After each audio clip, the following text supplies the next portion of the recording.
This is PlayerProps.ai. This for winners research. We run it up with every betting tool you know in each perk. Travis tested waters, help you swim even the feet first. Now strategies and all you need to help you PlayerProps.ai. This for winners research. We run it up with every betting tool you know in each perk. Travis tested waters, help you swim even the feet first. Now strategies and all you need to help you. Hey guys, it's me Travis with PlayerProps.ai, and this is what we're targeting for Sunday's NFL wildcard games. There are 3 games on Sunday. If you are looking for something for Saturday, there's already that video available on the same channel. If you've already subscribed to this YouTube channel, which is free, and you've already turned on your channel notifications, so every time we drop a new video, your phone lets you know, also free, you probably already have watched that video. But if you haven't, you might want to do those few things if you're interested in having more money at the end of the day than less. 3 games here: Buffalo, Jacksonville, Philly, San Francisco, and then Chargers and Patriots. So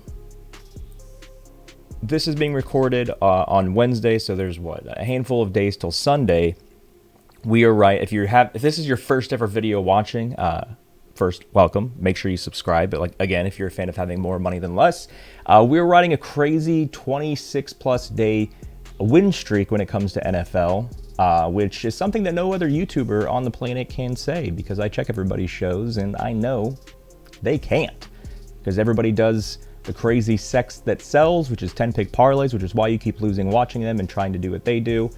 They are intentionally making horrible decisions, because if they win 1 out of a 30-day period, they're not in the profit, but they're going to milk the crap out of that and pretend that they do that all the time. But we don't do that here. We are realistic. We focus on things that are actually plausible. We focus on making sure that you just simply have more money at the end of the day than what you started with. So we're on a crazy, impossible 26 straight, near impossible. I mean, it's not impossible because we're doing it. But a 26 straight streak here. Saturday is going to continue that streak, and then this here for Sunday is going to keep it going. So again, if you're watching this, all you have to do is simply copy and paste what I'm doing in terms of how I'm using the app that I designed for you. If you never actually use the app and do exactly how I'm teaching you how to use it on every single video that I do for you on this gosh dang channel, you're not going to be a successful bettor, and it's 100% your fault. So if you want to stop blaming yourself, well, if you're not blaming yourself, first off, that's a problem. Your effort equals your success. If you have 0 effort, you have 0 success. It's as simple as that. So put in the effort, get the success. As long as you follow all of our guidelines, you're guaranteed to lose less often. That's how it works. You can't follow some of the guidelines. You got to follow all the guidelines. And every single person, and I mean, it's not a lot of them, but every single person over these first 2 years of us being live, it's like, I'm not really having success here. We simply see, okay, let's see what you've been doing. You haven't been following all of the guidelines, whether it's guideline 5 or 1 or 6 or 2 or 3 or 4. These guidelines are 6. We call them our 6 steps to success. After you upgrade and you get in the Discord, which is mandatory because that's where you ask for help and you have no excuses for not joining it. Regardless of if you're premium or not, you need to get in the Discord. But in the Discord, after you've connected your accounts to unlock the channels and after you've upgraded, there's a channel that will change your life, and that is called Welcome to VIP. Before you do anything after you upgrade, that is the #1 channel that you need to go to. Learn the 6 steps to success, and then use the VIP channels to ask any follow-up questions you may have. It's as simple as that. That is how you expedite your path to success. So let's go ahead and see if we can find something we like for these 3 games here. So we start on receiving yards, as we always do. We change the bare minimum line to 40, as we normally always do. We quickly realized that Buffalo has the best pass defense this season and the 2nd best pass defense the last 3 games. So we're not going over on Jacksonville. Chargers seem to have a pretty stout defense this year, but kind of a little bit more squishy here in the last 3 games. San Francisco, 10th squishiest pass defense, 5th squishiest pass defense in the last 3 games. Squishy means it's easy to beat them up. So in terms of overs, Jacksonville, orange. So in terms of overs, the only thing that's really interesting is doing a Philly over against San Francisco, because they have that green squishiness, which we have AJ Brown here, 12% difference. Where's Devonta Smith at? What's his difference look like? Nah, there's not really much of a difference there at all. Okay, so A.J. Brown, we're going to put him in our back pocket right now. We're going to look at him in a second. But because there's so much red and orange here, I'm going to actually look at the unders. The highest difference on the under is only 2 yards, and it's Christian McCaffrey. And we have a rule that we don't go under on future Hall of Famers, especially Christian McCaffrey, because he can easily get this in a very short period of time. He is the best running back of all time. Second best. RJ Harvey being the best. The interesting thing is, out of every receiving yards line that is 40 and higher, there's only one individual, being a running back, that has a negative difference. There's no under receiving yards we're going to target for this. And then the only over that we could possibly consider would be A.J. Brown. What I want to do real quick is let's actually look at the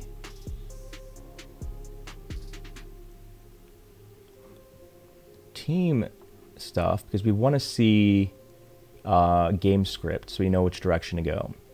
So San Francisco is a 4.5 underdog. Philly is favored by 4.5. The AI thinks this is going to be a lot closer game than 4.5 points, which is why they say the spread of San Francisco plus 4.5 is what you should target.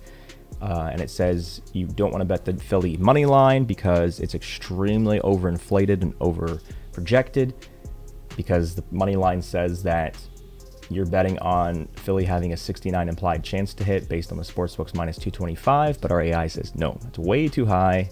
The projected chance is actually 53, this being the highest negative money line difference of probably the entire weekend. No touchy with a negative difference. So, game script wise, how can we use the fact that the AI thinks and believes and projects this is going to be a lot closer game than what the sportsbooks are implying? Well, first off, in this scenario, actually, I'm going to do one thing real quick. Typically, I don't hop around stats like right off the bat, but I do want to see the defensive matchups on the rushing yard side of things. Okay, so San Francisco, stout rush defense, little less stout in the last 3 games. Cool. So, that, going back to receiving yards, and A.J. Brown here. Okay, so Philly is projected to win by 5 points. AI says, it should not be 5 points. It probably should be like 2 or 3. Regardless, San Francisco's best part of their defense is their rush defense. The worst part about their defense, as you can see the green here, is their pass defense. So if Philly is going to win this game, whether it's by 1, 2, 3, 4, or 50 points, based on the defensive matchups, they're going to be throwing the ball to get that lead, as opposed to rushing the ball with Saquon Barkley, who still will probably get a good chunk of yards, but that's the better part of the defense. So we want to target the worst part of the defense when we're looking at overs. So I'm painting a picture of how I see this game happening based on all the information that we're seeing here. I feel like A.J. Brown recently has done pretty well. So I feel like right around here is when he was like publicly complaining and being like, give me the ball, give me the ball, give me the ball. And then this was the first game that after his public complaint, and he's been pretty consistent here, except for this little random one against Las Vegas, but he's been pretty good, 110, 132, 100, 95, 68. So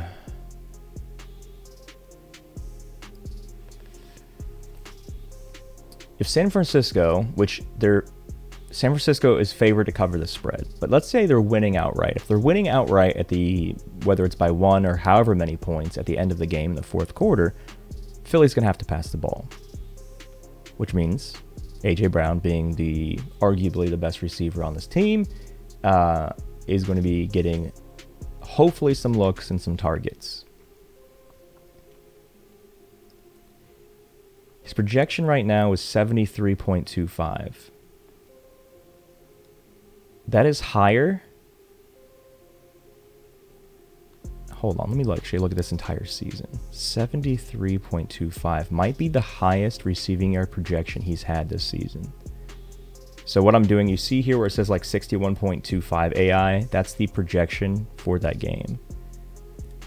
So against the Chargers, he was 70.72. That's his only game where he's 70 or higher this season, and he got 100. So 73.25 is his highest one so far. And this should be a pretty close game. These are two pretty good teams, as long as like they're fully healthy, which I believe they are. I don't think Dallas is not going to play this game. Ricky, I think, missed the last game, maybe back here, but I don't think I think as long as they have Christian McCaffrey and George Kittle, they're fine. So what I'm going to do real quick before I spend too much more time on A.J. Brown is let's see if we can find a line better than 65.5. So we're going to go to Sunday, the 11th. We're going to go to Philly. We're going to go to receiving yards, A.J. Brown. Boom. We got one line better on BetRivers, 64.5. So what we're going to do, we're going to go back to that prop. And we're going to switch the book to BetRivers now knowing they have the best line. 14-point percentage difference. The projection's almost 10 full yards. Would we want a higher percentage difference? Of course, we always want a higher percentage difference. But this, out of all receiving yard over under options, this seems to be the most optimal, the only playable one really for this 3-game slate. So before we officially call it, trying to figure out what I want to do. I forgot I wanted to reset. So before we officially call it that, because they have a squishy defense on the passing,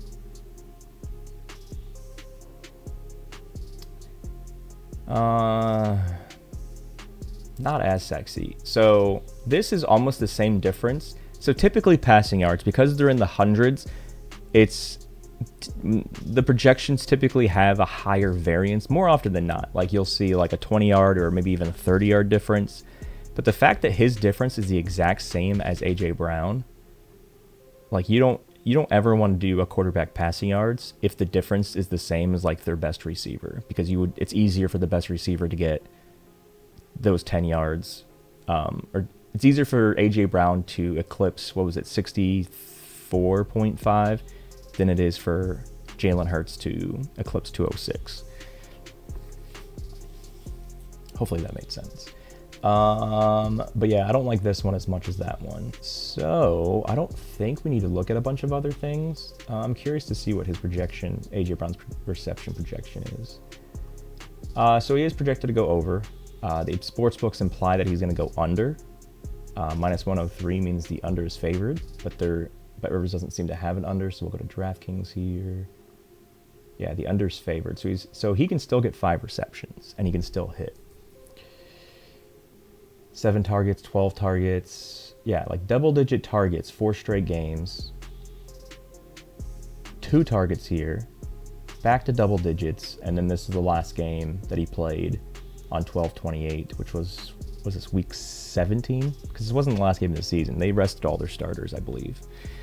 But yeah, if we can get to this double-digit target stuff, that would be nice. Because he can catch 1 catch and still hit his line if it's a crazy, like,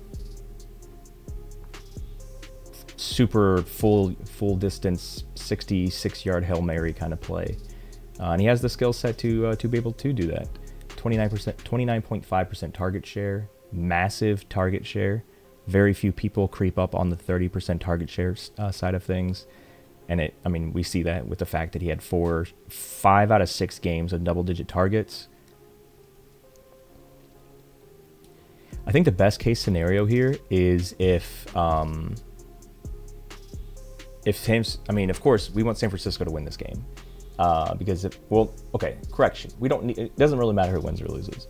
We want San Francisco to be in the lead in the 4th quarter to make the Philly passing game have to keep happening. Because if Philly's up by like 21 points in the 4th quarter, they're probably not going to be passing the ball too much, especially when they have the 3rd best running back in the NFL. Second one being CMC. First one being RJ Harvey. Actually, no. I think it's RJ Harvey, A-Chain, CMC, Saquon.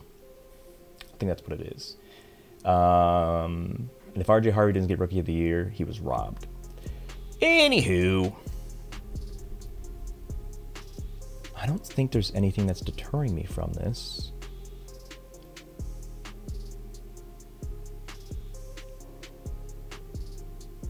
We just need to hope that the semi-stout rush defense of the 49ers is able to keep Saquon Barkley in check.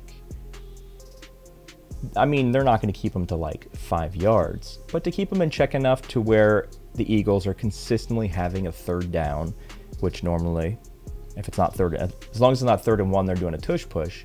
Typically, if it's like 3rd and 3 or whatever it may be, they're consistently passing the ball. And maybe he can hit that line. So again, let's go back to what that line was. Bet Rivers had the best one. DraftKings 65. FanDuel 66. So official one we're looking at here. I'm thinking this is what we're doing. Everything makes sense. We just don't want Philly to be up by an insane amount of points in the fourth quarter over San Francisco, where they're not passing the ball and they're only running. That is the goal. It doesn't really matter who wins this game as long as the game script in the fourth quarter keeps Eagles passing. If this goes to OT, that's even better. But I mean, it's already a 4.5 point spread, so it's not super close, but it's close. But the fact that AI says, "Oh, this is a whole lot closer of a matchup than the sports books imply," that's what we're hoping for. I mean, of course, anytime you're going over, you always want OT. But I think this is a game that can go OT. I think out of all of the games this weekend, let's go back to the team tools. This is probably the most likely. This is not going to OT.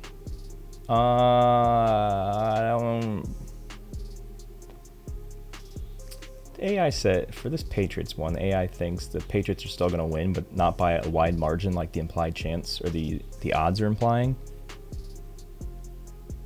I think out of the 5 games we looked at, the 2 from Saturday and the 3 from this one, I want to say that this would be like the optimal, most likely OT game. We'll see what happens. But yeah, ladies and gents, make sure that you subscribe to this channel if you're a fan of having more money than less money. Make sure that you've tapped the bell notification icon on the subscribe button on this channel, so every time we drop something, you're the first one to know about it, because if you're the last one, you're not going to get the same line. If you don't get the same line, you have an 80% chance of losing that bet. Make sure that you're in the Discord. There's still people that have watched at least one of these videos that'll hit me up in some other avenue besides shooting me a message in Discord. And then they see this where there's no excuse to join Discord, and then they're still like, "Oh, I'm not in Discord." I mean, why? We're saying it's mandatory. We're saying that your success relies on how much effort you put in, and it's a free to join community chat room of 21,000 people that are more happy to help you out. There's no reason you're not in it. You should not be in it. You have to be in it. It's a rule. It's part of the guidelines. It's literally me telling you, if you want the success of other people, you have to be and do what other people are doing. Are other people in the Discord that are having more success than you? If you check that box, yes. Well, maybe you should join them in the gosh dang Discord. Get in there. Stop making excuses. 2026 is all about you losing less money than you lost in 2025. Let's get to the green this year. It all relies on you. Nobody else but you. Your effort equals success. 0 effort equals 0 success. 100% effort will equal 100% success. You will lose less often if you apply yourself. Stop making excuses. Good luck.